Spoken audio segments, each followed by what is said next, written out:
యుద్ధాలైతే Russia Ukraine యుద్ధం చాలా రోజులైంది, 3 ఏళ్ళు అయిపోయింది. తర్వాతన ఏడాదిన్నర దాదాపు 2 ఏళ్ల పాటు హమాస్ ఇజ్రాయెల్ వారైంది. అంతకుముందే ధరలు పెరగడం ప్రారంభమైంది, యుద్ధాలకు ముందే ధరలు పెరగడం ప్రారంభమైంది.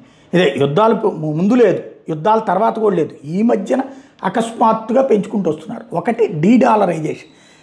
చాలా దేశాలు అంటే ఇదివరకు తమ తమ డబ్బులతో, ఇప్పుడు ఫర్ ఎగ్జాంపుల్ మన ఇండియన్ కరెన్సీలో 88 రూపాయలు డాలర్, ఈ 88 రూపాయల రేంజ్లోనే కొనేవాళ్ళు, డాలర్లు కొని పక్కన పెట్టుకునేవాళ్ళు. లేదా ఇంతకుముందు 85 ఉంటే 85, 75 ఉంటే 75, ఆ టైపులో నడుస్తుండేది. డీడాలరైజేషన్ వైపుకి ఇప్పుడు ప్రపంచం అంతా వెళ్తుంది. డాలర్లను కాదు, డాలర్ల బదులు బంగారం నిల్వలు పెట్టుకుందాం అన్నటువంటి రూట్లో ప్రపంచ దేశాలన్నీ వెళ్ళినాయి.